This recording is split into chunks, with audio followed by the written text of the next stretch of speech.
We are to be a protectorate, then? God, that stutter. Yes. As I mentioned before, Aster IV's prolonged contact with more advanced civilizations categorized it as a protectorate of the Pangalactic Federation. Are we to be subjected to surveillance by an ambassador? No, nothing quite as direct as that. Aster will remain under observation to prevent any unnecessary interaction with advanced civilizations until it reaches a certain threshold. Pretty imperious, aren't you? Was that not where the Federation's faults originally lie? Guess some things are hard to change. And though it might not exactly be compensation, all of you, who have been subject to intense intervention, now have the option to travel to any Federation system to live or study. Studying on a different planet. I must say, I don't hate the thought. Right? Agreed.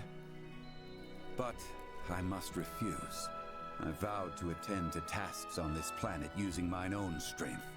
I've had lesson enough as to the consequences of progression that was acquired through the power of others. That's true. If I studied medical science at such an advanced level, I'm pretty sure I could save lives all across the universe. But first and foremost, I want to treat the suffering people of this world with my own hands and using our own techniques. Our journey into the stars must be one born of our own volition. Only then will we find ourselves on equal ground with you and yours.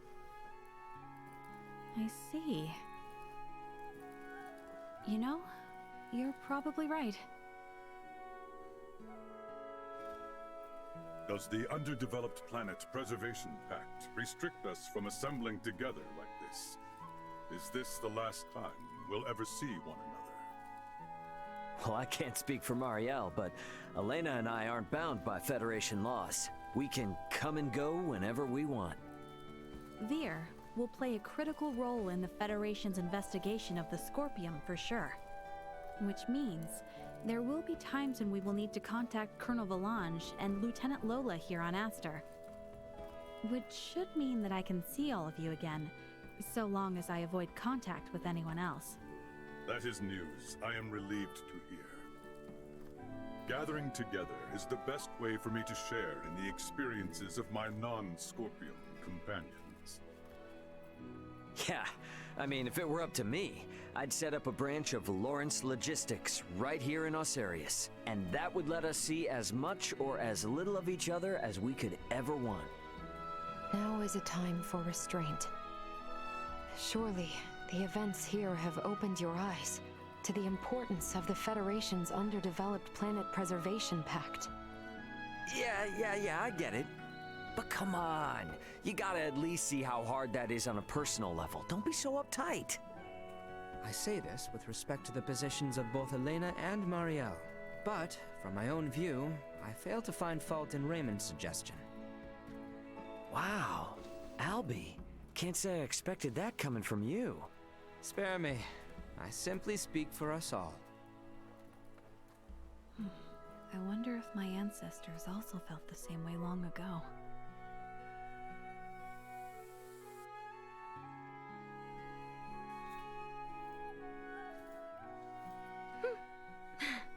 Worry not. We have a tendency to be fine, after all. You know, you're a lot more carefree now than you were before. For that, I know who to thank. Oh my, who could that be? Did we have someone irresponsible like that around? Oh yes.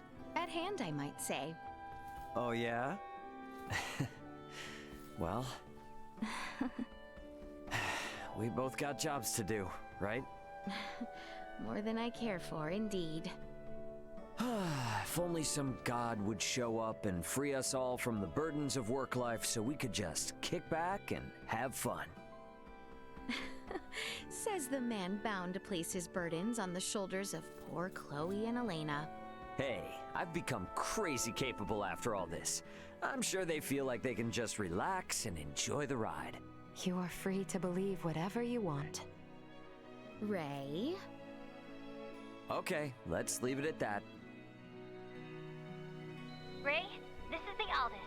We're now in geostationary orbit. Copy that. Yep, best get going before this turns into another pick-on Ray fest. It does seem about time. This is Raymond for the Aldous. Commence transfer.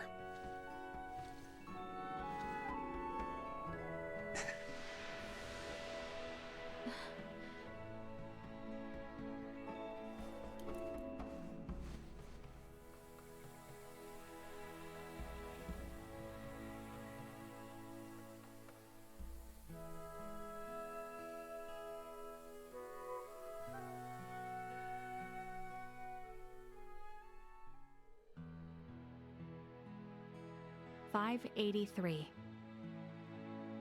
An unprecedented crisis for the Pangalactic Federation was resolved with the cooperation of the planets Vergold and Aster IV. However, the corruption which plagued the highest levels of Federation leadership continues to leave its mark on the organization. Amidst growing calls from Federation captains, my grandfather, Emerson T. Kenny, was assigned as interim commander of the Federation fleet. A retired military man, he refused at first, but after much pushback, he took the reins to lead the Federation from its worst crisis yet. Through these troubled events, I've come to question the Federation's purpose in this galaxy, as well as my own function as one of its officers. But I choose to believe that its cause is still just. We must ensure a future of peace. Pangalactic Federation Lieutenant Mariel L. Kenny. The events that unfolded spanned numerous star systems. Though their sovereign was defeated, remnants of the centralist Scorpium and their invasive measures still remained. Those among the Pangalactic Federation who aligned with the Scorpium cause were on the run, but still retained their influence. To combat both these foes, my partner Elena, armed with data saved from Duma's survey, helped us hit the Scorpium network from their own colony. Duma's experiences and noble ideology had a profound impact on the network, and saw the remaining Centralists quickly weakened. And while everything might still be far from wrapped up, it shouldn't be too long now until the Scorpium find themselves on the right track. My hope now is that the Pangalactic Federation might find its way too. Captain of the Lawrence logistics ship the Aldous, Raymond Lawrence.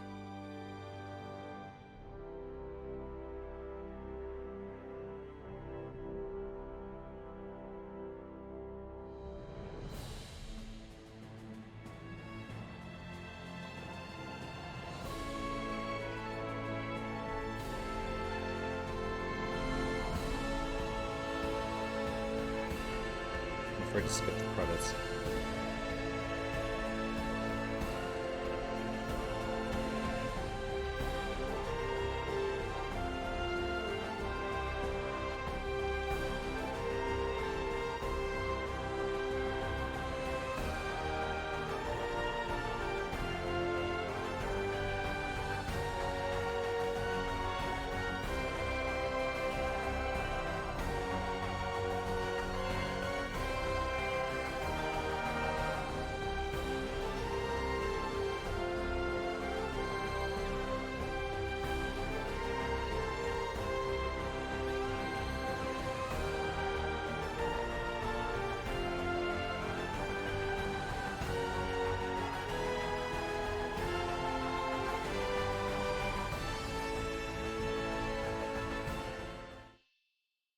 Doesn't skip everything.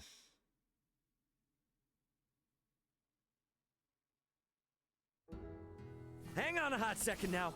We haven't seen each other in forever, and this is how we kick things off? I informed you we were training.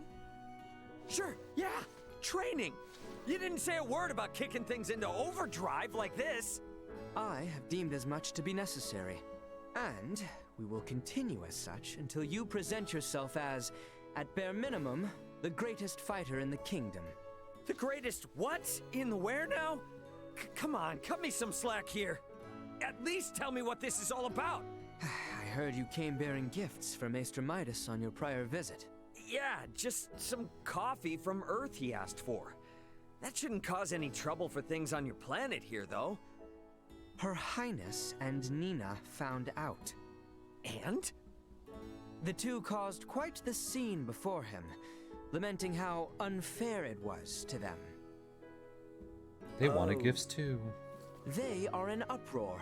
They called to see you again, to travel once more through the stars. Okay. Our princess is a person of import our nation cannot replace, and Nina the same. Ah. Okay, I think I know where this is going.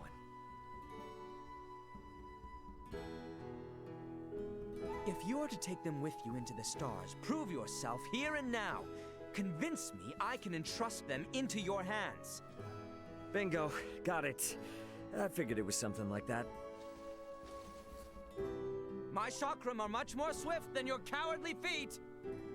If you're so worried about the girls, then catch up with us, Albie! Halt, Ray! Do not presume to think you can run!